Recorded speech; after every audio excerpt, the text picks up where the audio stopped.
الحمد لله وكفى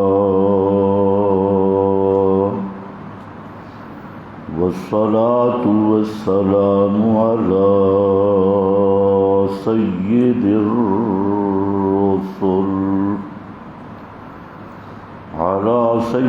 الرسل وخاتم الأنبياء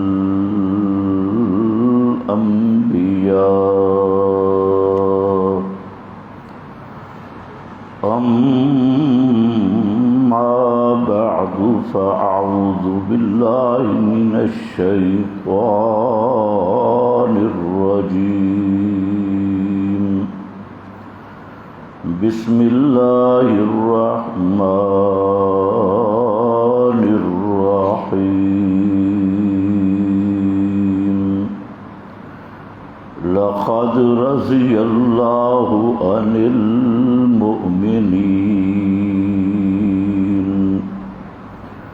سبحان ربك رب العزة عما يصفون وسلام على المرسلين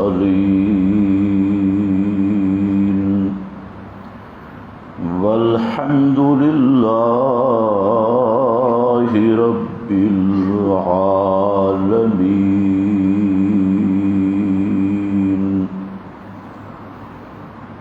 انتہائی قابل قدر بزرگوں اور بھائیوں، گزشتہ بیان میں حضرت عثمان رضی اللہ تعالی عنہ کے فضائل کے متعلق چند باتیں عرض کی تھی۔ حضرت عثمان رضی اللہ تعالی عنہ اصحاب رسول میں ایک خاص مقام رکھتے ہیں، اور اہل سنت والجماعت صحابہ سے لے کر آج تک اس عقیدہ پر متفق ہے کہ حضرت عثمان رضی اللہ تعالی عنہ کا مقام اور درجہ حضرت ابو بکر اور حضرت عمر کے بعد تمام صحابہ کرام سے افضل ہے۔ حضرت علی المرتضیٰ رضی اللہ تعالی عنہ سے بھی مرتبہ اور شان حضرت عثمان رضی اللہ تعالی عنہ کا افضل اور اعلیٰ ہے، اور اس پر صحابہ کرام سے لے کے امت کے تمام مجتہدین متفق ہیں، بلکہ امام دارقطنی رحمہ اللہ نے ایک بات لکھی کہ جو شخص حضرت علی المرتضیٰ کو حضرت عثمان سے افضل سمجھے تو اس نے رفض کی طرف دروازہ کھولا ہے، شیعیت کی طرف بھی نہیں، رفض جو خالص کفر کا نام ہے، رفض، اس کی اس نے کھڑکی کھولی۔ امام دارقطنی رحمہ اللہ نے اس کی تصریح کی ہے۔ حضرت عثمان یا دیگر صحابہ کرام، بارہا آپ نے ایک جملہ سنا ہے کہ ان کا مقام اور مرتبہ قرآن اور سنت میں دیکھنا فرض ہے، اور تاریخ کی گندگی میں کذاب، جھوٹے، بے ایمان، رافضی، سبائی راویوں کہ پراپاگنڈا سے متاثر ہونا یہ ایمان کو ضائع کر دینے کے مترادف ہے۔ تعجب اور حیرانگی کی بات ہے، میں نے کئی دفعہ یہ ضابطہ اور قانون بیان کیا جو سب محدثین کا اور سب فقہا کا اور پوری امت کا، کہ اصحاب رسول صلی اللہ علیہ وسلم کی شخصیات کو قرآن سب سے پہلے قرآن میں دیکھنا ہوگا، اور قرآن کے بعد پیارے پیغمبر صلی اللہ علیہ وسلم کی زبان حدیث رسول میں، حتیٰ کہ مفتی محمد شفیع کراچی والے، ان کا ایک رسالہ ہے مقام صحابہ، اس میں مفتی صاحب نے یہ تصریح کی ہے کہ صحابہ کرام کی عدالت، سکاحت اور عظمت و شان قرآن پاک کی نصوص قطعیہ سے ثابت ہے۔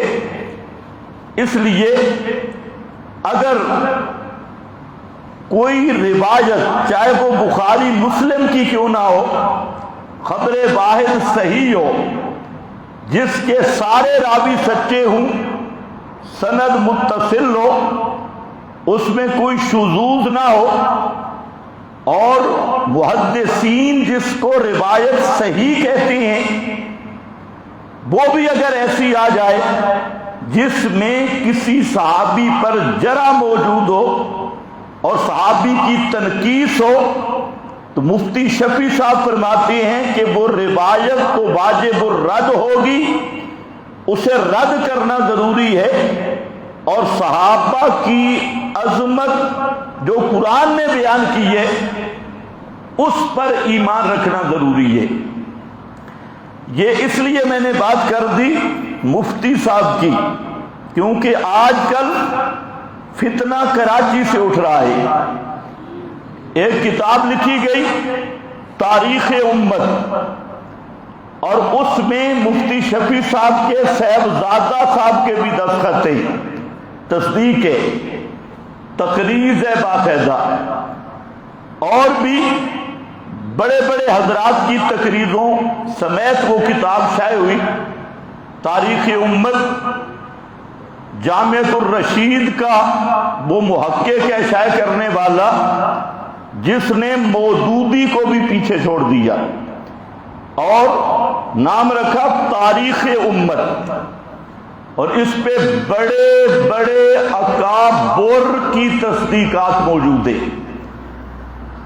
تو حالانکہ ان اکابر کو بھی کم از کم مفتی محمد شفیع صاحب رحمہ اللہ کا یہ قول دیکھنا چاہیے تھا کہ صحابہ کا معاملہ کوئی معمولی معاملہ نہیں، اس کا تعلق براہ راست ایمان سے ہے، اور صحابہ کی عظمت اور صحابہ کرام کی ثقاحت و عدالت یہ قرآن کا مسئلہ ہے، یہ کسی مولوی کے قول کٹورے کا مسئلہ نہیں۔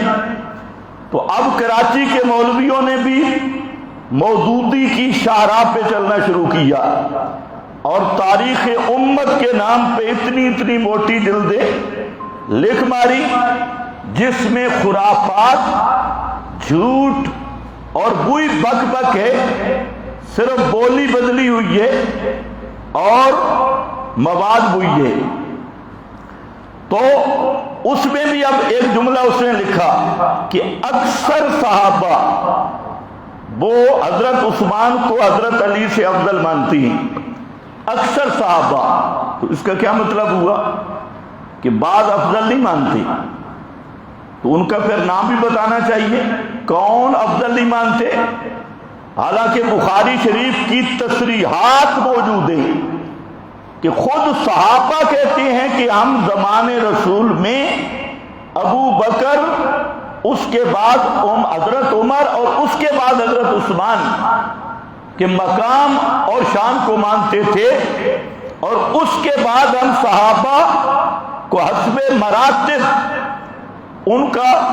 ان کی عزت کرتے تھے اور کسی کی تفضیل نہیں کرتے تھے، لیکن حضرت ابو بکر، حضرت عمر، حضرت عثمان کو نبی کریم علیہ السلام کے زمانے سے ہم ان تین اشخاص کو سب صحابہ سے افضل مانتی ہیں، سب صحابہ متفق ہیں۔ اسی لیے علماء عقائد نے بھی اسی کو بیان کیا۔ علامہ تفتزانی جو ایک منطقی عالم ہے، اس نے تھوڑی سی تشکیک کر دی شرح عقائد میں، تو ہم سمجھتے ہیں کہ یہ زلت قلم ہے، اور تفتزانی چونکہ منطقی عالم ہے اور منطقی عالم کے لیے ضروری ہے کہ اسے قرآن حدیث پر پوری دسترس حاصل نہیں ہوتی اور قرآن و حدیث کے فہم کی گہرائی منطقی کو نصیب نہیں ہوتی۔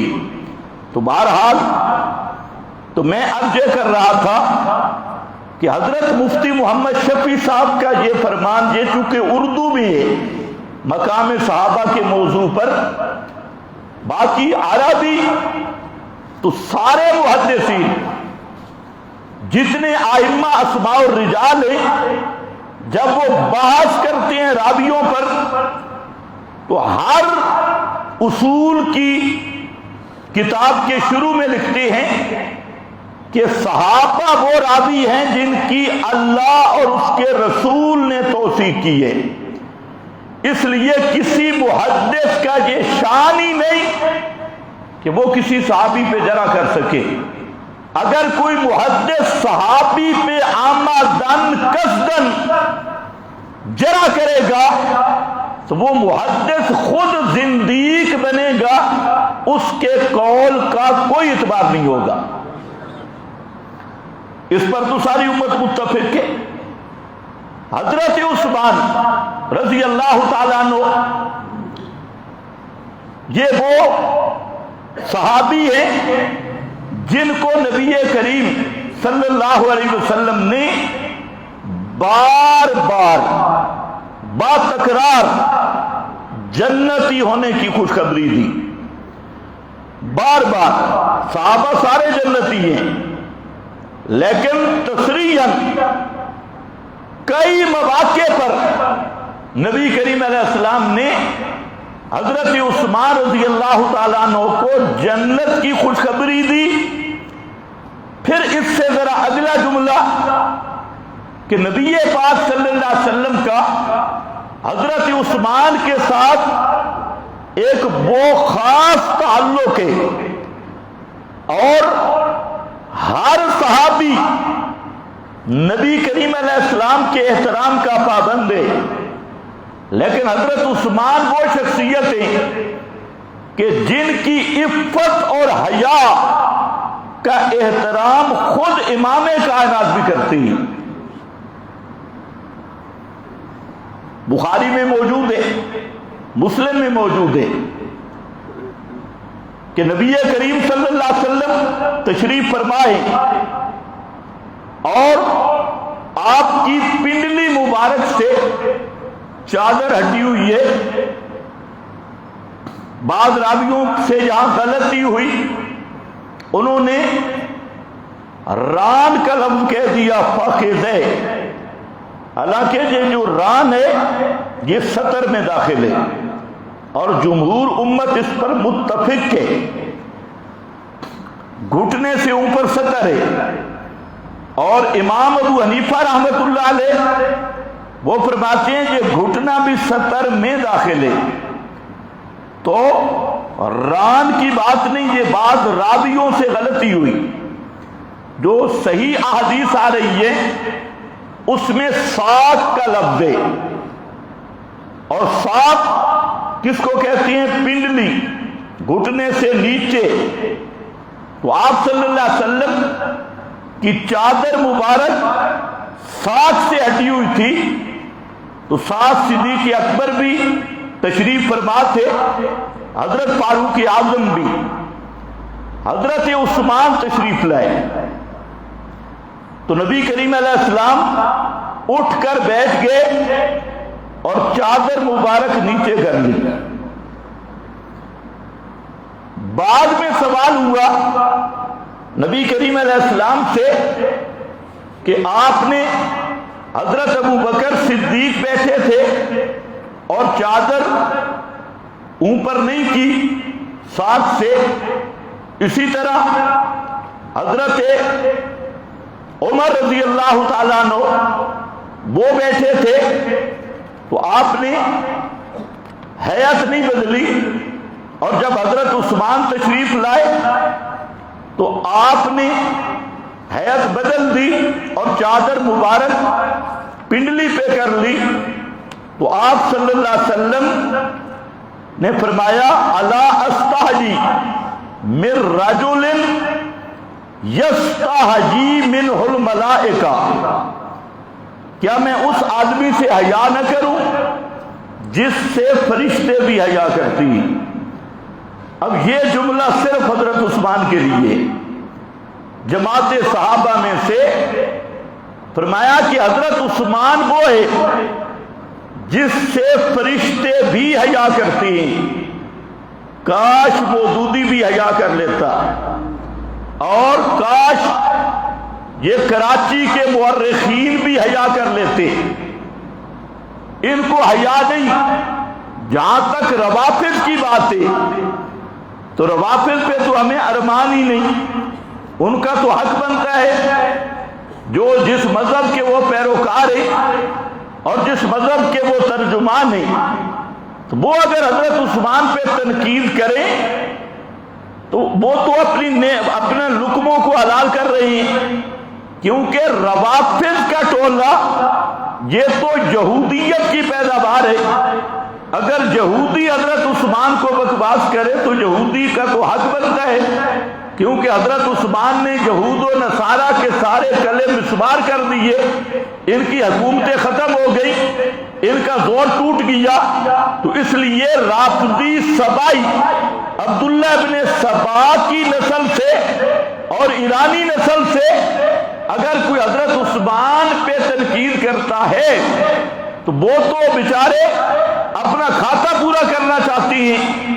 تعجب ان پر ہے جو اپنے آپ کو اہل سنت بھی کہلوائیں اور پھر بھی حضرت عثمان پہ تنقید کریں، اور اپنے آپ کو مسلمان بھی کہلوائیں، مومن بھی کہلوائیں، پھر حضرت عثمان پہ تنقید کریں۔ تو ان لوگوں کی اس تنقید اور اس منافقت پر ہمیں تعجب ہوتا ہے کہ ایک پاؤں اہل سنت میں رکھا ہے اور زبان رافضیوں والی، سبائی والی، سبا عبداللہ ابن سبا والی، تو ان پر تعجب ہوتا ہے۔ اس لیے یہاں پر ذرا دیکھو الا استحجی من رجل، کیا میں اس الا خبردار استحجی من رجل، میں اس آدمی کا حیا نہ کروں یستحجی منہ الملائکہ، جس کا فرشتے بھی حیا کرتی ہیں۔ اب فرشتوں کا کوئی کام بھی مرضی سے نہیں ہوتا، یفعلون ما تؤمرون، فرشتے وہی کرتے ہیں جو اوپر سے آرڈر ہوتا ہے، حتیٰ کہ فرشتے ما نتنزل الا بامر ربک، وہ جہاں ان کا مقام ہے اس سے اگر نیچے بھی آنا ہو تو 1 انچ بھی نہیں اتر سکتے جب تک اللہ کا آرڈر نہ آ جائے۔ تو معلوم ہوتا ہے اللہ نے فرشتوں کو بھی حکم دے دیا ہے کہ تم پاک مخلوق تسبیح تحلیل کرنے والے جن کی اللہ تعالیٰ کا ذکر غذا بنا دیا گیا، حضرت عثمان کا تم نے بھی حیا کرنا ہے۔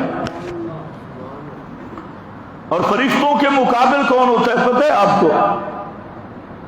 شیطان۔ فرشتوں کا مقابل کون ہے؟ اتنا تو سمجھو۔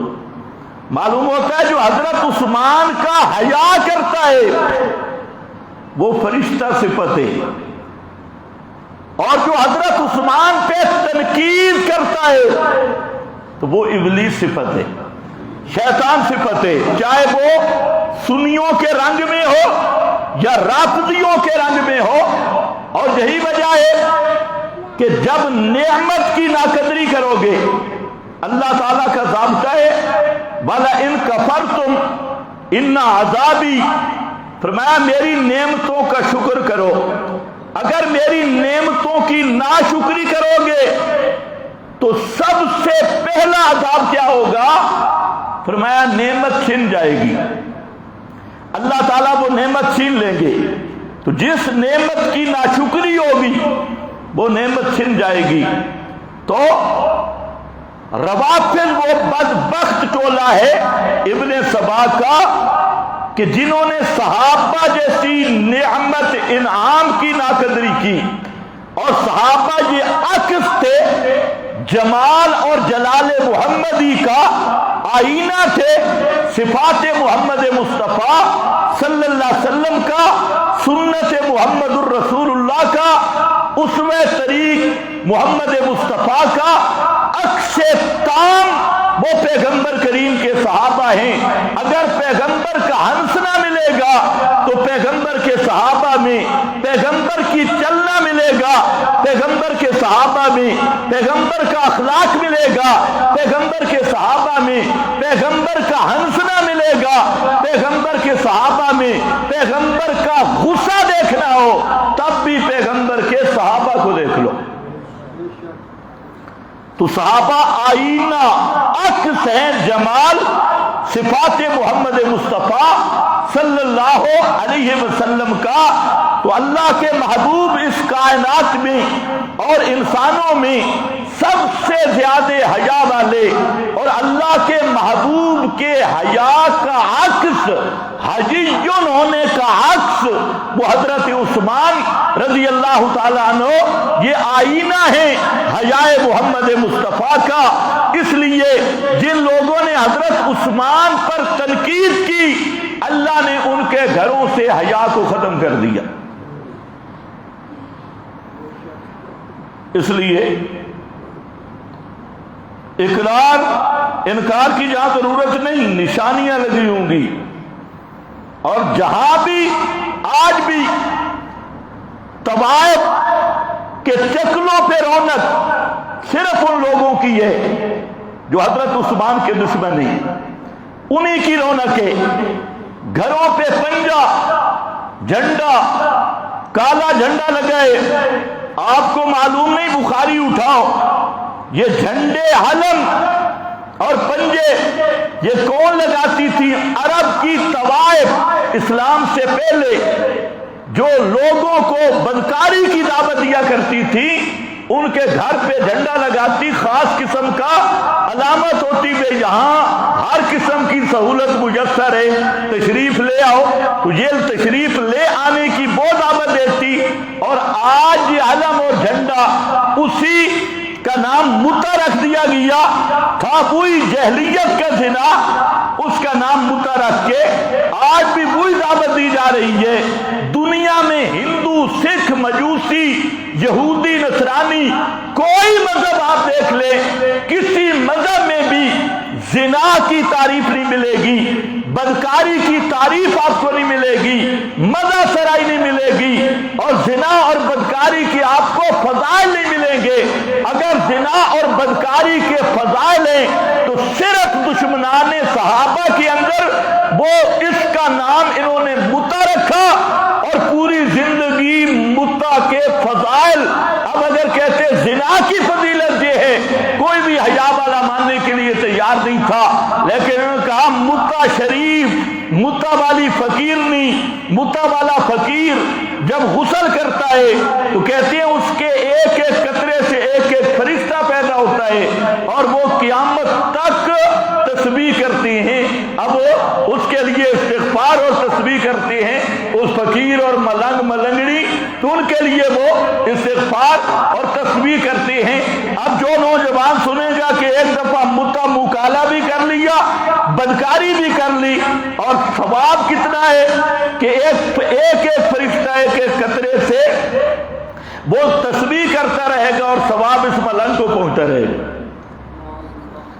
ایسی سہولت یہود نصارہ کے مذہب میں بھی نہیں، ہندو، سکھ، مجوسی، دنیا کے کسی مذہب میں نہیں۔ اور وجہ یہی ہے کہ جب صحابہ کو چھوڑا تو محمد الرسول اللہ سے دامن چھوٹ گیا، اور جب محمد مصطفیٰ سے دامن چھوٹ گیا تو اب ہر وہ بے حیائی آئے گی جو جاہلیت کی تھی، ہر وہ بے غیرتی آئے گی جو جاہلیت کی تھی۔ یہی وجہ ہے اللہ نے جو معیار مقرر کیا آمنو کما آمن الناس، بیان کر چکا ہوں کہ صحابہ کا ایمان تمہارے ایمان کے لیے قسمتی اور معیار ہے۔ آج پوری دنیا کے گمراہ فرقے دیکھ لو، جنہوں نے صحابہ کو چھوڑا یا یہود کے نقش قدم پہ ہیں یا منافقین کے نقش قدم پہ ہیں۔ نام بے شک جو مرضی رکھ، نام سے تو کچھ نہیں ہوتا، کردار، عملاً کردار۔ ان کے ساتھ بھی آپ ذرا معاملہ کر کے دیکھیں، آپ کو پتہ چلے گا عبداللہ ابن ابی پھر موجود ہے، بالکل منافقین، ان کو سمجھتی ہو۔ اب حیرانگی کی بات ہے، میں صرف چند باتیں عرض کرتا ہوں، یہ چونکہ جمعہ ہے اور وقت قریب ہو جاتا ہے۔ بخاری شریف میں حضرت عثمان رضی اللہ تعالی عنہ کے متعلق امام بخاری نے جہاں سے شروع کیا، عجیب انداز میں شروع کیا، اور شروع کر کے پھر چلتے گئے۔ حضرت عثمان رضی اللہ تعالی عنہ کا مقام جب شروع کیا تو یہاں سے شروع کرتی ہیں، وقال النبی صلی اللہ علیہ وسلم من یحفر بئر روما، اللہ کے نبی صلی اللہ علیہ وسلم نے فرمایا جو بئر روما، وہاں جو کنواں تھا میٹھے پانی کا، اس کو حاصل کرے گا فلہ الجنہ، اس کے لیے جنت ہے۔ فحفرہا عثمان، حضرت عثمان نے وہ بئر روما کو حاصل کیا۔ وقالا، اور نبی کریم علیہ السلام نے فرمایا من جہز جیش الاسرہ، جو تبوک میں جہازہ سامان دے گا تبوک کی لڑائی میں، اور تبوک کے لیے مال چندہ جمع کرے گا، فلہ الجنہ فجہزہ عثمان، تو حضرت عثمان ہی نے تبوک کا وہ مال دیا جس پر آپ نے فرمایا فلہ الجنہ۔ تو امام بخاری کا انداز دیکھو، مناقب عثمان کو شروع کرتے ہوئے پیغمبر کریم کے دو فرمان کٹھے ذکر کیے، دونوں فرمان الگ الگ موقع کے ہیں، لیکن فلہ الجنہ، اس کے لیے جنت کی خوشخبری ہے، اور یہ سعادت حضرت عثمان کے حصہ میں آئی۔ تو میں نے کہا تکرار کے ساتھ بار بار امام بخاری ان چیزوں کو لاتی ہیں، امام مسلم اور ساری سیاہ ستہ یہ بھری ہوئی ہیں ان فرمودات رسول اللہ صلی اللہ علیہ وسلم سے۔ حضرت عبداللہ ابن عمر فرماتے ہیں، یہ بھی بخاری شریف ہے، فرماتے ہیں قال کنا فی زمن النبی صلی اللہ علیہ وسلم لا نعدل بأبی بکر احدا ثم عمر ثم عثمان ثم نترک اصحاب النبی لا نفاضل بینہم، فرمایا کہ ہم صحابہ کی جماعت پیغمبر کی زندگی میں فی زمان النبی، نبی کریم علیہ السلام جب زندہ تھے اس وقت آپ کے سامنے ہم یہ اظہار کرتے تھے کہ امت میں سب سے پہلا نمبر ابو بکر صدیق کا، پھر حضرت عمر کا، اور ثم عثمان، پھر حضرت عثمان کا ہے، اور اس کے بعد ہم صحابہ میں تفضیل نہیں کرتے تھے، درجات کی تفصیل نہیں کرتے تھے۔ تو یہ جو تین صحابہ ابو بکر عمر عثمان ہیں، یہ باقی سب صحابہ سے افضل ہیں، حضرت علی المرتضیٰ سے بھی افضل ہیں، حضرت حسن و حسین سے بھی افضل ہیں۔ یہ بخاری شریف ہے اگر بخار نہ ہو تو، اور بخاری کی بہت ساری روایات ہیں اور امت اس پہ متفق ہے۔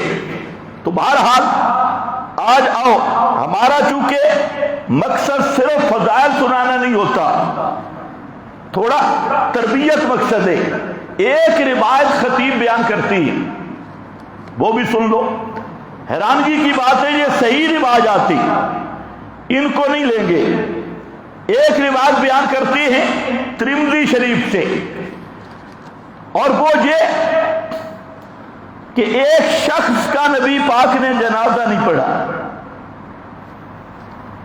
پوچھا گیا پہلے تو آپ نے کبھی نہیں پڑھا، ایسا نہیں کیا، آج ایک شخص کا جنازہ کیوں چھوڑا؟ تو فرمایا ہوا یبغض عثمان، یہ حضرت عثمان کا بغض رکھتا تھا اس لیے جنازہ نہیں پڑھا۔ یاد رکھو سندن یہ روایت بالکل ضعیف ہے اور اس سے کوئی حکم ثابت نہیں ہو سکتا، اور متنن بھی اگر سمجھو، متنن بھی سمجھو کہ صحابہ کے دور میں کوئی صحابی بلا حضرت نبی پاک کے دور میں کوئی صحابی حضرت عثمان سے بغض رکھ کیسے سکتا ہے؟ یہ کون تھا یبغض عثمان؟ حضرت عثمان سے بغض رکھتا ہے، صرف اس وجہ سے جنازہ نہیں پڑھا۔ تو یہ سندن امام ترمذی لکھ کر آگے انہوں نے بھی تبصرہ کیا ہے۔ یہ چونکہ خطیب ہر جگہ بیان کر رہے ہیں، ان خطیبوں سے بھی ہاتھ جوڑ کے گزارش ہے کہ فضائل وہ بیان کرو جو ثابت شدہ ہیں، اور ضعیف روایات پیش کرنے کی ضرورت نہیں۔ ہاں اگر کوئی ضعیف پیش کرنی ہے تو تائیدن کرو، تفسیرن کرو، اس کو مستقل اور ساتھ بتاؤ کہ یہ روایت صحیح نہیں ہے۔ اب میں نے دیکھا حضرت علی المرتضی رضی اللہ تعالی عنہ کی اپنی بات انہوں نے جو کہی، تو تائیدن میں چند باتیں پیش کرتا ہوں۔ حضرت علی کیا کہتے ہیں حضرت عثمان رضی اللہ تعالی عنہ کے بارے میں؟ جنگ کے موقع پر حضرت علی قیس بن عباد یہ کہتے ہیں میں نے حضرت علی سمیت علیًا، میں نے حضرت علی کو سنا یقول اللہم انی ابرأ الیک من دم عثمان۔ حضرت علی یہ جملہ کہہ رہے تھے کہ اللہ تو خوب جانتا ہے کہ میں حضرت عثمان کے خون سے برات کا اعلان کرتا ہوں، یعنی حضرت عثمان کے خون کے ساتھ میرا کوئی تعلق نہیں ہے۔ اصل میں یہ ہوا کہ وہ جو یہودی تھے منافق، انہوں نے حضرت عثمان کو شہید کر کے حضرت علی کی بیعت کے نیچے پناہ لی، اور حضرت علی المرتضی رضی اللہ تعالیٰ عنہ کا پروگرام یہ تھا کہ خلافت مضبوط ہو تو میں ان سے قصاص لوں گا، بدلہ لوں گا۔ تو عام لوگوں میں ایک تاثر گیا کہ شاید حضرت علی کے جھنڈے تلے یہ باغی کیوں کھڑے ہیں، بلوائی کیوں کھڑے ہیں، ہو سکتا ہے کہ حضرت علی کا بھی ہاتھ ہو۔ عامت الناس میں انہوں نے یہ افواہ پھیلائی۔ تو حضرت علی المرتضی رضی اللہ تعالی یہاں پر بھی، اور نہج البلاغہ خود شیعہ مذہب کی کتاب جس کو وہ قرآن سے بھی قطعی سمجھتی ہیں، اس میں حضرت علی المرتضی کا لمبا فرمان ہے، اور وہاں پر بھی فرماتی ہے نانو برہاء من دم عثمان، ہمارا حضرت عثمان کی شہادت سے اور دم خون کے ساتھ تعلق نہیں۔ مطلب کیا ہے کہ ہم اس میں ملوث نہیں۔ یہاں بھی کہتی ہے انی ابرأ الیک من دم عثمان ولقد طاش عقلی یوم قتل، اور فرماتی ہیں میرا تو عقل سوچ جواب دے گئی جب حضرت عثمان جس دن شہید ہوئے، ہم نے تو یہ سوچا ہی نہیں تھا کہ یہ باغی اس حد تک جائیں گے اور خلیفۃ المسلمین کو شہید کریں گے۔ طاش عقلی، میرا تو سوچ کام کرنا چھوڑ گئی۔ اور فرمایا کہ میں جاؤنی للبیعۃ فقلت واللہ، تو اب کہتے ہیں میرے پاس آ رہے ہیں جی بیعت کرنے کے لیے وہ باغی حضرات، تو فرماتے ہیں واللہ انی لاستحیی من اللہ ان ابایع قوما قتلوا رجلا قال له رسول اللہ۔ فرمایا اللہ کی قسم مجھے رب کا حیا آتا ہے کہ میں ایسی قوم کو اپنے بیعت میں لوں کہ انہوں نے ایسی شخصیت کو شہید شہید کیا ہے، جس کے متعلق قال لہ رسول اللہ الا استحجی ممن تستحی الملائکہ، جس کے بارے میں رسول نے فرمایا تھا کہ میں بھی اس کا حیا کیوں نہ کروں جس کا فرشتے حیا کرتی ہیں۔ یہ کون کہہ رہے ہیں؟ حضرت علی المرتضیٰ، حضرت عثمان کے فضائل بیان کر رہے ہیں، اور وہی حدیث جو بخاری سے میں نے پڑھی اسی کی تائید میں حضرت علی المرتضیٰ فرماتے ہیں۔ اسی طرح عبد الرحمن ابن ابی لیلہ یہ کہتا ہے کہ سمیت علی رأیت علی، میں نے حضرت علی رضی اللہ تعالیٰ عنہ کو دیکھا، وہو رافع اصبعہ، اور حضرت علی اپنی انگلی آسمان کی طرف اٹھا رہے تھے، اور انگلی اٹھا کر ہوا یقول انی ابرأ الیک من دم عثمان، اللہم انی ابرأ الیک من دم عثمان، یا اللہ تو جانتا ہے کہ میں حضرت عثمان کے خون سے بری ہوں، یعنی میرا ان باغیوں کے ساتھ کوئی تعلق نہیں، کوئی لینا دینا نہیں۔ یہ حضرت علی المرتضیٰ رضی اللہ تعالیٰ عنہ یہ خود فرما رہے تھے۔ تیسرے نمبر پر حضرت علی المرتضیٰ فرماتے ہیں کہ حضرت نبی پاک صلی اللہ علیہ وسلم کی دو بیٹیاں یکے بعد دیگرے حضرت عثمان کے نکاح میں آئیں، اور جب دوسری فوت ہو گئی تو حضرت نبی پاک صلی اللہ علیہ وسلم نے فرمایا، اس کے بھی راوی حضرت علی ہیں، فرماتے ہیں سمیت النبی یقول لعثمان، میں نے نبی کریم علیہ السلام سے سنا حضرت عثمان کے متعلق فرما رہے تھے، لو ان لی 40 بنتا لزوجتک واحدۃ بعد واحدہ، اگر میں محمد کی 40 بیٹیاں ہوتی اور یکے بعد دیگرے وفات پاتی جاتی تو میں 40 کا یکے بعد دیگرے حضرت عثمان کے نکاح میں دیتا جاتا۔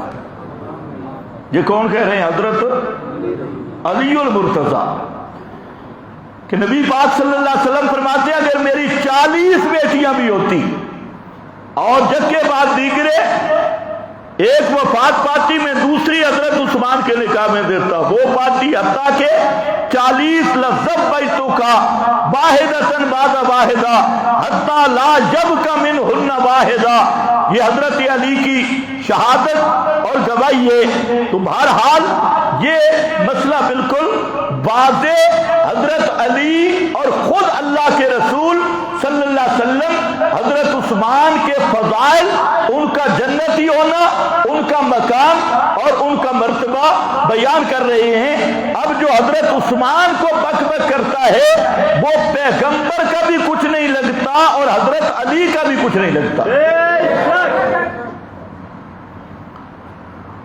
اور اگر آپ ان سے پوچھو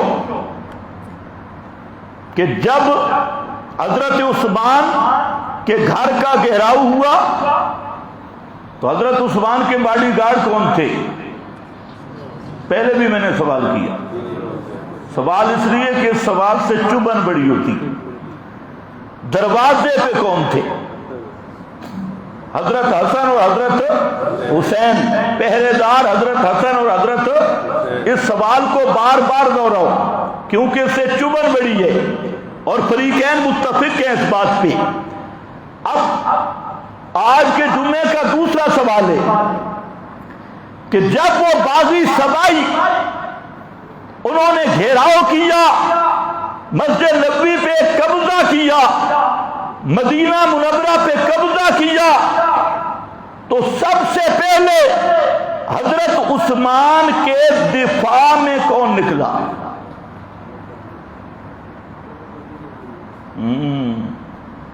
پوچھو رافضیوں سے بھی۔ حضرت علی المرتضیٰ خود تلوار لے کر نکلے اور اجازت چاہی کہ آپ اجازت دے دیں کہ ہم ان باغیوں کا صفایا کر دیں، تو حضرت عثمان نے جو عہد کیا تھا گزشتہ جمعہ میں نے عرض کیا، اسی عہد پہ صبر کرنے کا، تو حضرت عثمان نے فرمایا میں تو عہد کر چکا ہوں، فَأَصْبِرُ، میں صبر کروں گا، پیغمبر کریم سے عہد کیا ہوا ہے اور پیغمبر کریم نے مجھے شہادت کی اور مقبولیت کی خبر دے دی ہے۔ تو حضرت علی المرتضیٰ پھر صرف صرف تلوار نہیں، جب دیکھا حضرت عثمان نہیں مار رہے، پھر حضرت علی میدان میں آئے اور وہ بلوائی اور باغی جتنے حضرت عثمان پہ اعتراض کر رہے تھے، سب سے پہلے ان اعتراضوں کا جواب حضرت علی نے دیا. سمجھو ہے سب سے پہلے اعتراضوں کا جواب کس نے دیا؟ حضرت علی رضی اللہ تعالیٰ عنہ. جو انہوں نے اعتراض کیے وہ چونکہ سیاسی رنگ میں آئے تھے اور سیاسی حوالے سے انہوں نے اعتراض کرنے تھے، تو سب سے پہلے جواب حضرت علی المرتضیٰ نے دیے اور حضرت عثمان کا دامن صاف کیا. پھر حضرت عثمان خود سامنے آئے اور باغیوں سے پوچھا کہ باغیوں بتاؤ، تم آئے ہو چڑھائی کر کے، تمہیں پتہ ہے، علم ہے تمہیں کہ پیغمبر کریم نے فلاں موقع پہ بھی مجھے جنتی کہا، فلاں موقع پہ بھی مجھے جنتی کہا، فلاں موقع پہ بھی مجھے جنتی کہا. انہوں نے کہا جی ہمیں اس چیز کا پتہ ہے، لیکن آپ خلافت چھوڑ دیں، خلافت چھوڑ دیں.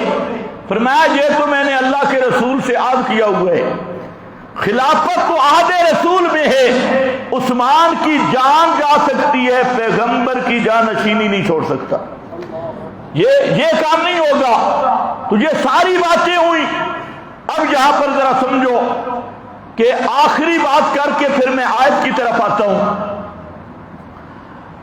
کہ حضرت عثمان رضی اللہ تعالیٰ عنہ پر جتنے اعتراض مودودی نے کیے یا رافضیوں نے کیے، میں پورے چیلنج سے کہتا ہوں دنیا کا کوئی مودودی میدان میں آئے اور یہ جو نام نہاد 2 نمبر دیوبندی تاریخ امت والے اکاذیب کا مجموعہ، ان کے مکرزین اور وہ محقق مورخ جامعۃ الرشید کا وہ ابلیس جس نے حضرت عثمان حضرت معاویہ پر بکواس بازی کی، اس سے بھی کہتا ہوں کہ جو تم حضرت عثمان پر اعتراض کر رہے ہو، یہ اعتراض ہیں کون سے؟ بے عینی وہی اعتراض اور وہی تنقید ہے جو حملہ آور باغیوں نے کیے تھے. ایک بھی نیا اعتراض نہیں، سارے وہی اعتراض تھے اور ان کا جواب تو حضرت علی دے چکے، حضرت عثمان دے چکے، صحابہ کرام جواب دے چکے. تو اب انہی اعتراضات کو دہرانا یہ کس کی نمائندگی ہوگی؟ صحابہ کی یا یہودیوں کی؟ کس کی ہوگی؟ ساتھ دوسری بات سنو، یہ انشاءاللہ ہم کسی تحقیقی کلپ میں پیش کریں گے. صرف یہاں میں اتنی بات کرتا ہوں کہ بعض لوگ کہتے ہیں کہ حضرت عثمان کو شہید کرنے والے صحابہ تھے. اس میں 2 آدمیوں کا نام بھی لیا، ایک محمد بن ابی بکر حضرت علی کا سوتیلا بیٹا، حضرت ابو بکر صدیق رضی اللہ تعالیٰ عنہ کا بیٹا، اور پھر اس کی ماں سے حضرت علی نے شادی کی، محمد نام. تو یاد رکھو یہ تاریخ کا بدترین جھوٹ ہے. اور دوسرا بعض حضرات نے حدیث نامی صحابی کو اس میں ملوث کرنے کی کوشش کی. یہ بھی نرا جھوٹ اور بدترین جھوٹ ہے. قاتلوں کی نشاندہی جب پیغمبر نے کر دی، میں نے بتایا کہ اراد المنافقون ان اراد المنافقون ان تخلا، منافق لوگ وہ آ کے آپ سے خلافت سے دستبرداری کا مطالبہ کریں گے، فلا تخلا ہو. پیغمبر کریم نے خود بتا دیا کہ حضرت عثمان کے قاتل منافق ہوں گے، کوئی صحابی حضرت عثمان کے قتل میں ملوث ہو ہی نہیں سکتا. اب اللہ کے رسول نے جو نشاندہی فرمائی وہ ٹھیک ہے یا بنگی چرسی جو کر رہے ہیں؟ پیغمبر کریم فرمائے ان اراد المنافقون، وہ منافق ہوں گے قاتل، شہید کرنے والے منافق ہوں گے، صحابہ نہیں ہوں گے. یہ تو پیغمبر کا فرمان ہے. اب اس کے مقابلے میں تاریخ کی جھریاں اور واقدی جیسا کذاب 8 روایتیں گھڑ دی واقدی نے، اور آگے مولوی بیٹھے تھے، انہوں نے کہا دیکھو نا جی ایک روایت ہو اس کی سندیں بہت ہو جائے نا، سارے جھوٹے ہوں تو کچھ نہ کچھ ثابت ہو جاتے، تعدد طرق سے روایت بن جاتی ہے۔ تو آپ کا کیا خیال ہے ایک جھوٹ کو 15 آدمی بولیں سچ بن جائے گا؟ ایک ہے جھوٹ اور اس کو 15 آدمی بول رہے ہیں، 16 آدمی بول رہے ہیں، یہ بھی علم حدیث کی شان میں ایک نیا ضابطہ آ گیا۔ حالانکہ امام ذیلی حنفی نے اور بڑے بڑے محدثین نے تصریح کی کہ یہ ضابطہ یوں نہیں ہے، یہ قانون یوں نہیں ہے، اگر اس طرح کی ضعاف جمع ہوں تو اس زیادہ ضعف اس میں اور زیادہ ذوق بڑھے گا۔ تعدد طرق میں تفصیل ہے، اس طرح اجمالاً یہ ضابطہ قطعاً درست نہیں ہے کسی محدث کا بھی۔ باقی رہ گئے باقی جیسے کذاب اور محمد بن اسحاق جیسے کذاب اور تاریخ کے اس طرح کے کذابین اور دجال، ان کو تو اپنا ایمان ثابت کرنا مشکل ہے، اور جن کا اپنا ایمان ثابت کرنا مشکل ہے یہ ان پہ تنقید کریں گے جن کا ایمان پوری امت کے لیے اللہ نے معیار بنایا۔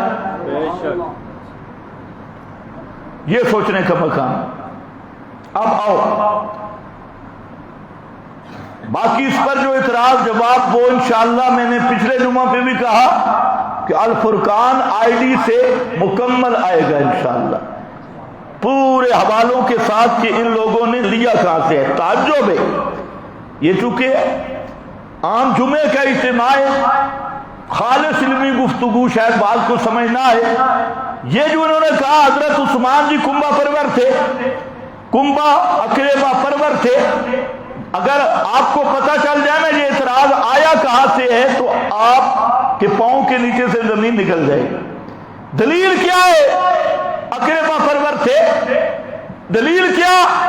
وہ جہلم کا جہنمی دلیل دے رہا ہے کہ ابو داؤد میں حدیث ہے، تو ابو داؤد میں وہ حدیث کون ہے، کون بیان کر رہا ہے؟ کہتے ایک یہودی۔ حدیث کس کی ہے؟ قال الیہودی، یہودی کی حدیث ہے۔ اب یہودی کی حدیث آ گئی ابو داؤد میں، پتہ نہیں اس نے کلمہ یہودی کا پڑھا ہے یا محمد الرسول اللہ کا پڑھا ہے۔ لوگوں کو دھوکہ کیا دیتا ہے جہلم کا جہنمی؟ ابو داؤد میں حدیث موجود ہے، صحیح سند ہے، آگے سکولی طبقہ ہوتی ہے، واہ واہ ابو داؤد سیاستہ میں نے کہا جہلم کا مرزا اگر تجھے جرأت ہو اس حدیث کی عربی بھی پڑھ اور جس کو تو نے رسول مانے اس کا اردو ترجمہ بھی پڑھ۔ وہ حدیث شروع یہاں سے ہوتی ہے قال الیہودی، یہودی نے کہا حضرت عمر کو کہ آپ کے بعد جو خلیفہ آئے گا وہ ہوگا تو بڑا نیک لیکن قریبیوں کو نوازے گا۔ یہ کہنے والا کون ہے؟ یہودی۔ اب یہودی پہ اعتماد کر لیا، کتاب و سنت پہ اعتماد، اتنا پتہ چل گیا کہ حضرت عثمان کے دشمنوں کا شجرہ نسب یہودیوں سے ملتا ہے، اس لیے اس کو کہتے ہیں قال الیہودی والی حدیث آ گئی۔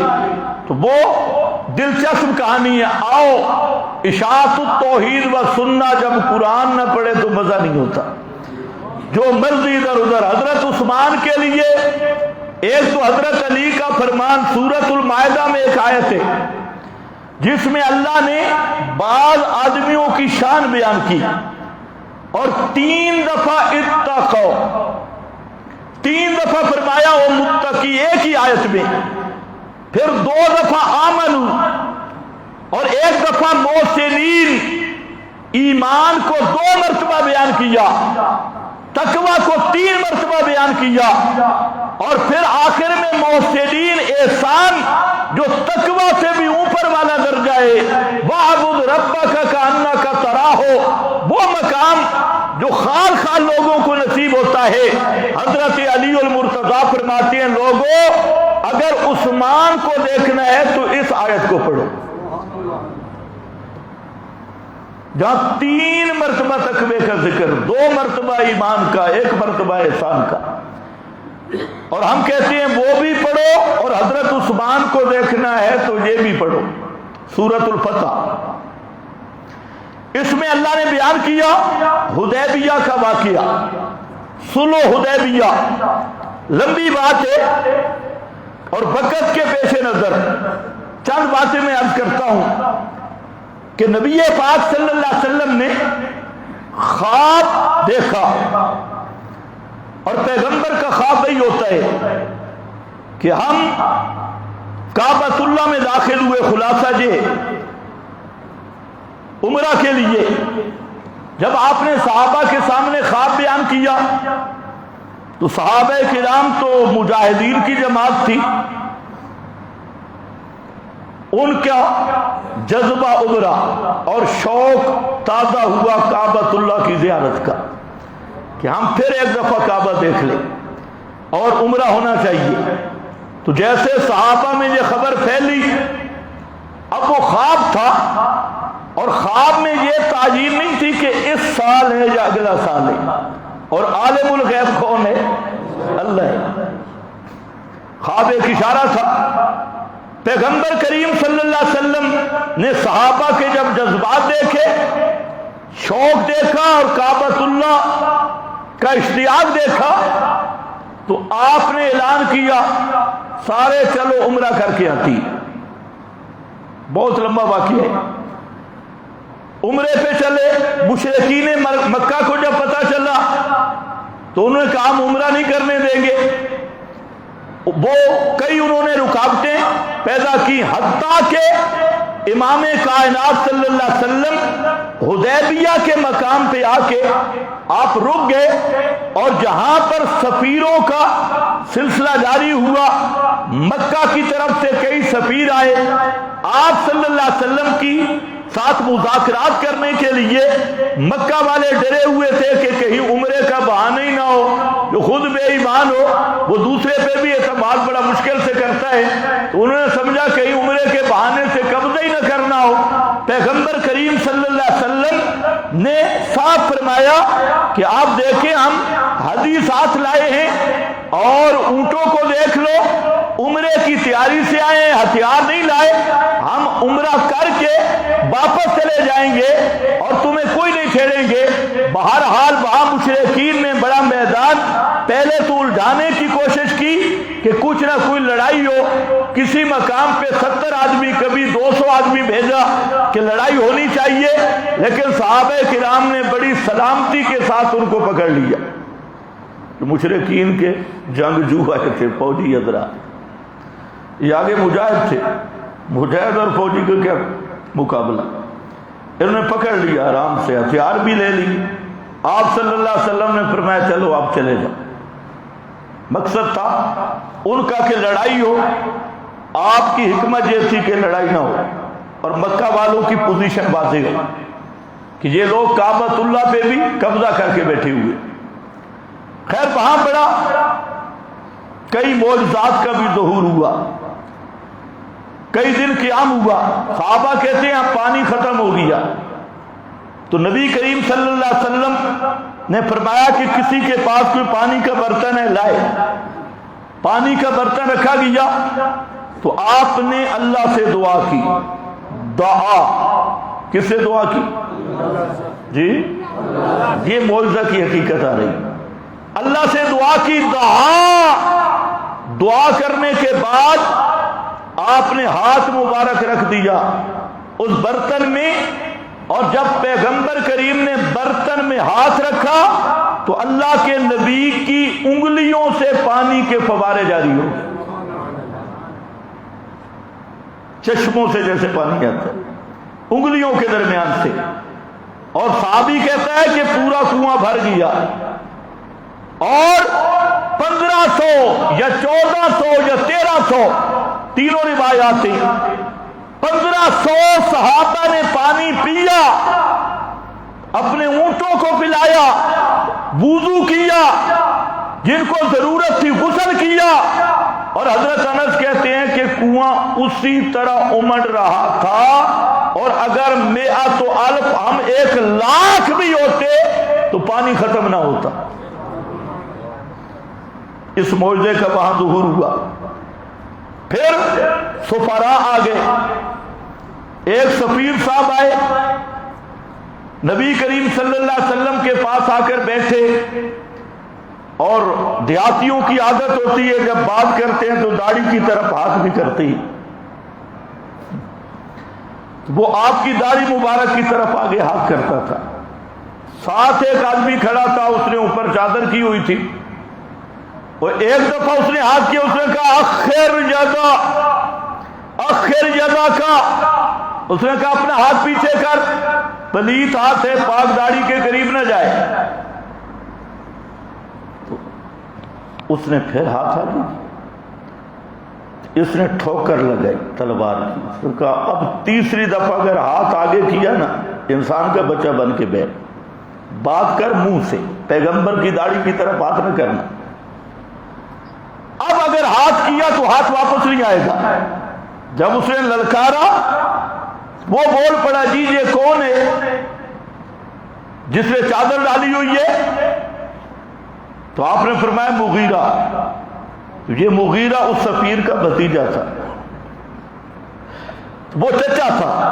تو وہ کہنے لگا اے غدر, اور یہ جو تھے یہ بزرگ تلوار والے, یہ چند دن پہلے مشرکوں کو مار کے آئے تھے اور ان کا مال بھی ساتھ لے آئے تھے. تو اس نے چٹی دی تھی چچا نے. اس نے کہا کل تک تمہیں چٹیاں دے رہا ہوں. اس نے کہا مجھے تو جانتا نہیں, چاچا ہوگا کسی زمانے میں, اب پیغمبر کی داڑھی کی طرف ہاتھ نہیں کرنا. پھر وہ آدمی بڑا چالاک تھا, بڑا سمجھدار تھا. اس نے نبی پاک علیہ السلام سے گفتگو شروع کی. اس نے کہا دیکھو یہ جو آپ کے شاگرد ہیں, کوئی کہیں کا ہے, کوئی کہیں کا ہے, اور ہم قوم قریش ہیں, تو یہ تو مختلف اطراف کے لوگ ہیں. آپ اپنی قریش قوم سے مقابلہ کر رہے ہیں تو یہ تو سارے بکھر جائیں گے کل وقت پڑا تو. باہر کے لوگ تو کام نہیں دیتے نا, اپنی کام دیتی. یہ اس نے بات کی. تو حضرت صدیق ساتھ بیٹھے تھے. جب صدیق نے سنا نا کہ یہ بکھر جائیں گے, تو حضرت صدیق گرج کے بولے امسس بغیر اللہ. فرمایا ہوئے کیا کہا تو نے, ہم بکھر جائیں گے؟ تو جا لات بت کی شرمگاہ کو چاٹ. ابھی میں نے پردے والا منع کیا. اگر عربی کا صحیح ترجمہ کروں تو آپ میں اکثر لوگ حیران رہ جائیں گے. یہ کون تھے؟ ابو بکر صدیق اکبر. آج لوگ کہتے ہیں اخلاق, یہ اخلاق کے خلاف ہے. تھوڑی سی بات ان کی بدعت پہ رات دو, شرک پہ رات دو, کہتے بڑی سختی ہو گئی. میں نے کہا شکر ہے تو صحابہ کو جانتا نہیں. امسس بدر اللہ, تو کہتے ہیں ہم بکھر جائیں گے, جا لات بت کی شرمگاہ کو چاٹ, زمین آسمان بکھر جائے گا. محمد کے صحابی محمد سے نہیں بکھر سکتے. یہ بات کرتا ہے. تو آگے سے وہ کہتے ہیں ابو بکر تو تو بڑا حوصلے والا ہے. ہاں حوصلے کی بھی جگہ ہوتی ہے اور غصے کی بھی جگہ ہوتی ہے. تو نے بات کیسے کی؟ بالآخر نبی کریم صلی اللہ علیہ وسلم نے اپنا سفیر بنایا حضرت عثمان کو. اگر ایک ہی آیت آتی ہو نا حضرت عثمان کی شان اتنی اس آیت میں ہیں کہ ساری احادیثیں اس میں جمع ہیں. سب پہلے حضرت عمر کو فرمایا کہ حضرت عمر آپ سفیر بنے. حضرت عمر نے کہا لبیک, میں حاضر ہوں, لیکن یا رسول اللہ ایک بات میری, چونکہ معاملہ ایک بہت بڑے عہد کا ہے تو ایک بات میں کرنا چاہتا ہوں اگر اجازت ہو. فرمایا کرو. فرمایا آپ کو پتا ہے بھئی مکہ والے مجھے بھی جانتے ہیں, میں ان کو بھی جانتا ہوں. میں جاتا ضرور ہوں لیکن اگر کوئی انہیں ڈنگی گل کیتی تو پھر میں بھی نرمی نہیں کرنی. وہ نہ ہو جو آپ پیغام دینا چاہتے ہیں وہ پیغام رہ نہ جائے. ڈھیلی شیلی بات میں نہیں ہو سکتی، مجبوری ہے. تو اس لیے میرا مشورہ ہے کہ کسی اور کی یہ ڈیوٹی لگا دیں تو بہتر ہوگا. حضرت عثمان جیسا حلیم الطبع آدمی، حوصلے والا آدمی. باقی میں تیار ہوں، کوئی مسئلہ نہیں ہے. بس اتنی بات بتانی تھی کہ اگر انہوں نے ایک اٹھائی تو میں دو اٹھاؤں گا. نبی پاک علیہ السلام نے فرمایا حضرت عمر کو بات تو تیری ٹھیک ہے. تو آپ نے حضرت عثمان کو بھیجا. جہاں ابن عمر کے لفظ ہیں، فرماتی ہیں کہ پورے ایریا میں حضرت عثمان سے اعز اور اکرم اللہ کے رسول کے ہاں اگر کوئی اور ہوتا تو اللہ کے رسول اس کو بھیج دے. تمام صحابہ کی طرف سے سفیر بنا کر حضرت عثمان کو بھیجا. جب حضرت عثمان چلے گئے، صحابہ نے بات کی بڑا خوش قسمت عثمان، کعبۃ اللہ کا طواف کرے گا، صفا مروہ کے درمیان دوڑے گا. تو آپس میں اللہ کے محبوب نے بات سن لی. فرمایا خبردار عثمان لا یطوف حتی اطوف. یہ بات ذہن میں رکھنا، میرے طواف کرنے سے پہلے عثمان کبھی طواف نہیں کرے گا. اعتماد کتنا ہے، نہیں کرے گا. اسی طرح ہوا، حضرت عثمان پہنچے مکہ میں. مکہ والوں نے کہا جی یہ کعبہ ہے، آپ احرام باندھ کے آئے ہیں، آپ عمرہ بھی کر لیں، طواف بھی کر لیں، باقی مذاکرات بعد میں ہوں گے. حضرت عثمان نے کہا قال اللہ، انہوں نے کہا خبردار کعبہ کے قریب بھی نہیں جاؤں گا اس وقت تک جب تک محمد مصطفیٰ کعبہ کا طواف نہیں کرتا. یہ ہے محبت اور احترام. صحابہ یہ سمجھے ہوئے تھے کہ اصل عبادت ہی اطاعت محمد کا نام ہے. چکر لگانا عبادت نہیں، دوڑنا عبادت نہیں. ورنہ تو جہاں سڑکوں پہ دوڑتا کوئی تو بڑا عابد بنتا. طواف بھی عبادت تب بنتا ہے جس پہ مہر لگ جائے محمد الرسول اللہ کے اسوہ حسنہ کی. ورنہ طواف بھی عبادت نہیں کیا. مشرکین عرب نے روب جمانے کے لیے حضرت عثمان کو نظر بند کر دیا. افواج یہ پھیلائی کہ حضرت عثمان قتل ہو گئے. جب پیغمبر کریم نے سنا کہ حضرت عثمان کو شہید کر دیا گیا تو اللہ کے محبوب شدت غم میں اٹھے اور غصے کی حالت میں، اور وہاں سامنے درخت تھا اس کے نیچے جا بیٹھے اور سب صحابہ کو دعوت دی، آؤ اب بیعت کرنی ہے. صحابہ دو چیزیں بیان کرتے ہیں، ایک علل موت پر بیعت کرنی ہے، اور دوسرا عدم فرار پر. صحابہ اکٹھے ہوئے.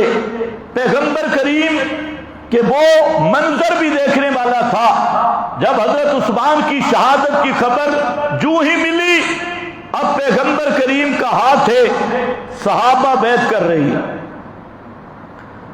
اب ذرا خیال کرنا یہ بیعت کیوں لی جا رہی ہے؟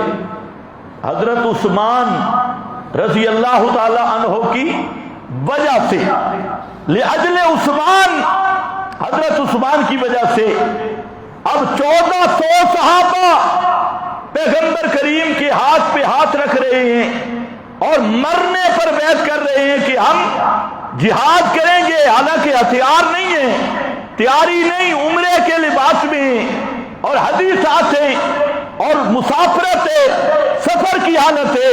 تو کہتے ہیں مر جائیں گے، اب واپس نہیں ہٹیں گے اور مکہ کے مشرکوں سے جہاد کریں گے، قتال کریں گے. ادھر بیعت ہو رہی ہے پیغمبر کریم کے ہاتھ پہ، اور اوپر سے اللہ کو وہ منظر اتنا پسند آیا، فرمایا کہ ید اللہ فوق ایدیہم، نیچے پیغمبر کا ہاتھ ہے، اوپر اللہ نے فرمایا کہ ان جذبوں کی تصدیق میری قدرت کا ہاتھ کر رہا ہے. تو وہ آیت آئی بیت الرضوان والی، آیت رضوان. اب پیغمبر کریم نے ایک جملہ کہا، دلائل نبوت بہقی نے نقل کیا، جب بیعت ہو رہی تھی تو پیغمبر کریم صلی اللہ علیہ وسلم کا حضرت عثمان سے محبت کا انداز دیکھو، اور پیغمبر کریم صلی اللہ علیہ وسلم سمجھ رہے تھے کہ یہ سب سے افضل عمل ہے، تو آپ نے اپنا دایاں ہاتھ اٹھایا اور یوں رکھا اور فرمایا ہذہ ید عثمان ان کان حیا، ہذہ ید عثمان ان کان حیا، اگر حضرت عثمان زندہ ہے تو ہذہ ید عثمان، تو پیغمبر کریم نے اپنا دایاں ہاتھ اپنے بائیں ہاتھ پہ رکھا اور فرمایا میں محمد مصطفیٰ حضرت عثمان کی طرف سے بیعت کر رہا ہوں۔ حضرت انس کہتی ہیں کہ اسی بات کو اگر سمجھ لو کہ ساری کائنات کے ہاتھ کٹھے ہوں، محمد الرسول اللہ کے ہاتھ کا مقابلہ نہیں، اور واہ قسمت عثمان کی کہ اللہ کے محبوب اس اپنے ہاتھ کو حضرت عثمان کا ہاتھ قرار دے رہے، ہذہ ید عثمان، اور وہ بھی بایاں نہیں دایاں۔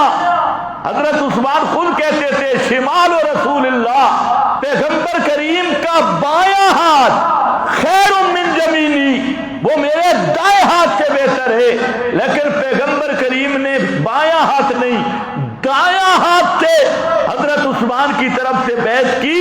مقصد یہ تھا کہ حضرت عثمان اس فضیلت میں بھی شریک رہے اور حضرت عثمان کو یہ مقام اور یہ اجر بھی مل جائے۔ اب وہ جو وہاں بیعت رضوان ہوئی، اللہ نے اس کو بیان کیسے کیا؟ فرمایا لقد، ماضی پر لام اور قد آ جائے تو جہاں معنی قسمیہ بنتا ہے، اللہ نے آج کو شروع کیا قسم سے، لقد واللہ لقد، مجھے اللہ ہونے کی قسم۔ اللہ قسم نہ بھی اٹھاتا تو ایمان والے مان لیتے یا نہیں؟ تو قسم کیوں اٹھائی؟ اس کو کہتے ہیں علماء اپنی بولی میں تاکید، اور تاکید ہوتی ہے منکر کو جھنجھوڑنے کے لیے، منکر کے مقابلہ میں۔ اللہ کو پتا تھا دشمنان عثمان کا، دشمنان صحابہ کا، اللہ نے فرمایا لقد، مجھے اپنی عزت کی قسم، رضی اللہ، اللہ راضی ہو چکا ہے، رضی اللہ، ماضی ذکر کیا، راضی ہو چکا، کس سے؟ اس بیعت سے۔ ایک انداز یہ بھی ہو سکتا تھا کہ اللہ فرماتے اللہ راضی ہو گیا اس بیعت سے، فعل سے اللہ راضی ہوا۔ واہ شاہ عبدالعزیز، شاہ عبدالعزیز محدث دہلوی نے جہاں یہ نقطہ لکھا کہ جہاں اللہ نے فعل کا ذکر نہیں کیا، فاعل کا ذکر کیا۔ فعل کا ذکر ہوتا تو اللہ فرماتے میں بیعت سے راضی ہو گیا، فرمایا نہیں، بیعت تو بیعت رہی، بیعت کرنے والوں سے راضی ہو گیا۔ بیعت کرنے والوں، پھر صرف بیعت کرنے والوں کی بات نہیں کی، لقد رضی اللہ عن المؤمنین، ساتھ سرکاری مہر لگا دی کہ جنہوں نے پیغمبر کے ہاتھ پہ ہاتھ رکھا یہ سب کے سب ہیں المؤمنین، اور ان پہ اللہ راضی ہو چکا ہے۔ اب یہ قرآن ہے، یہ مومن ہے، ان پہ اللہ راضی ہو چکا ہے۔ وہ جیلم کا چوہا روایتیں پیش کر رہا ہے کہ بیعت رضوان کا فلانا صحابی مرتد ہوا، فلانا صحابی مرتد ہوا۔ میں نے کہا جو بیعت رضوان کرنے والوں میں سے کسی صحابی کو مرتد کہے وہ خود مرتد اور زندیق ہے۔ اور قرآن کہتے ہیں لقد رضی اللہ، اللہ قسم اٹھا رہے ہیں کہ میں قسم اٹھاتا ہوں میں ان مومنوں سے راضی ہو گیا، اور اللہ کافروں سے راضی ہوتا ہے۔ لا یرضی لعبادہ الکفر، لا یرضی عن القوم الفاسقین، اللہ نہ فاسق پہ راضی ہے نہ کافر پہ راضی ہے، اللہ راضی ان پہ ہے کہ انل اذ یباجعونک تحت شجرہ، اب رضیہ ماضی ذکر کیا، یباجعون مضارع ذکر کیا، اور مضارع حال اور استقبال کا معنی بتاتا ہے۔ تو مطلب کیا؟ علماء نے جہاں بات کی یباجعون مضارع کیوں ذکر کیا اور رضیہ ماضی کیوں ذکر کیا؟ اللہ بتانا چاہتے ہیں نقطہ یہ ہے کہ رضا حاصل ہو چکی ہے، لیکن منظر ایسا ہے جو ماضی بننے کے قابل ہی نہیں ہے۔ ان کا وہ منظر ایسا ہے جو ماضی بننے کے قابل، بلانے کے قابل نہیں، اس لیے اس کو مضارع سے تعبیر کیا، منظر کشی کے لیے اور منظر کے حسن کو بیان کرنے کے لیے۔ یباجعونک تحت الشجرہ، بڑا قسمت والا درخت تھا بھئی کیکر کا، جس کا سایہ بھی نہیں ہوتا، ببول کا درخت، لیکن جس درخت کے نیچے یہ صحابہ بیٹھے، اس درخت، وہ درخت بھی اللہ کو پیارا ہو گیا، اس کا بھی اللہ نے تذکرہ کیا۔ محبوب کی گلیوں کا بھی تذکرہ ہوتا ہے، سواری کا بھی تذکرہ ہوتا ہے تو کیکر کا درخت، لیکن کیکر کے درخت کو بھی رنگ لگ گئے جس کیکر کے نیچے محمد کے یار بیٹھے اور صحابہ کرام بیٹھے، اس کا ذکر بھی قرآن نے کیا۔ تحت الشجرہ، آگے فعلم ما فی قلوبہم، فعلم ما فی قلوبہم، اللہ ظاہر پہ راضی نہیں ہوا کہ ظاہر پہ رضا، علم ما فی قلوبہم، اللہ خوب جانتا ہے جو ان کے دلوں میں تھا، ان کے دلوں کا اخلاص و احسان، اندر کی شہادت دے دی۔ ما فی قلوبہم فانزل السکینۃ علیہم وَأَصَابَهُمْ فَتْحًا قَرِيبًا، یہ تو قرآن ہے، اور قرآن جب شروع ہوتا ہے تو ختم کرتے ہی نہیں۔ تو عرض یہ کر رہا ہوں کہ حضرت عثمان وہ خوش نصیب ہے کہ جس کی وجہ سے 1400 صحابہ پیغمبر کریم سمیت جن کے بدلہ کے لیے موت پہ بیعت کر رہے ہیں، جن کی جان کی وجہ سے پیغمبر نے اپنی جان کی بھی پرواہ نہیں کی، صحابہ کی جان کی بھی پرواہ نہیں کی، اور اس میں یہ اشارہ تھا، اللہ کی شان تھی۔ ابھی حضرت عثمان شہید نہیں ہوئے، لیکن اللہ نے ان جذبات کی قدر کی جنہوں نے حضرت عثمان کے قصاص کا ارادہ کیا۔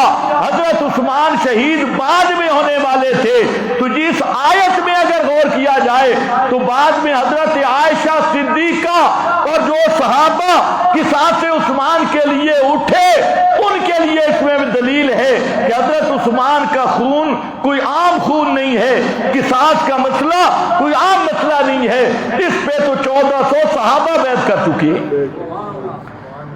اب بخاری اٹھاؤ، پیغمبر نے فرمایا کہ اصحاب الحدیبیہ، یہ جو حدیبیہ میں بیٹھے تھے، خیر و اہل الارض، یہ بیعت کرنے والے تمام روح زمین سے بہترین جماعت ہے، خیر و اہل الارض۔ اور دوسری حدیث میں صاف آ رہا ہے کہ اہل حدیبیہ میں سے ایک بھی جہنم میں نہیں جائے گا جو حدیبیہ پہ بیعت، اور اللہ نے خود فرما دیا۔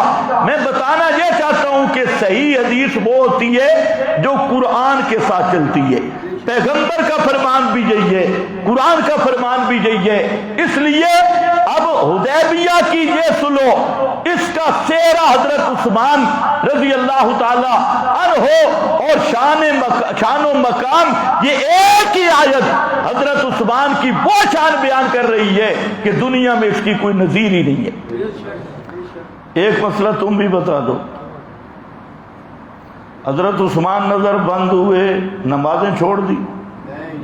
جی، نمازیں پڑھتے اور نمازوں میں درود بھی ہے تے سلام بھی۔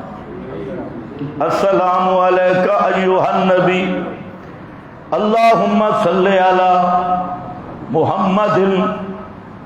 جس طرح لڑ عقیدہ ہے کہ فرشتے نام بنام الفاظ پہنچاتے ہیں، اگر کوئی ایسی صورتحال ہوتی تو نبی پاک یہ بیعت کرتے؟ پھر تو پتہ ہوتا ابھی فرشتہ حضرت عثمان کا درود سلام لے کے پہنچا، ابھی پہنچائے، ابھی تو معلوم ہوتا ہے جیسے رافضی کذاب ہے اسی طرح للڑ بھی کذاب ہے. درود حق کے، لیکن درود کا جواب کون دیتا ہے؟ اللہ. کیونکہ درود دعا کس سے ہے؟ اور ان کی اللہ سے اتنی دشمنی ہے، پتہ خدا جانے کیوں یہ خدا کے دشمن ہیں. یہ کہتے نہیں اللہ جواب نہیں. بھئی بات اللہ سے ہے تو جواب صلی اللہ علیہ اشرا. پیغمبر کریم نے فرمایا جو ایک دفعہ کہے اللہم صلی علی محمد، اللہ اس کو 10 مرتبہ جواب دیتا ہے. لیکن اللہ والے جواب سے للڑ مطمئن نہیں ہے. یہ کہتے ہیں قبر والا جواب دے تب بھی تسلی ہوگی. پیغمبر فرماتے ہیں درود ایک دفعہ پڑھے تو جواب بھی کون دیتا ہے؟ اللہ جواب دیتا ہے.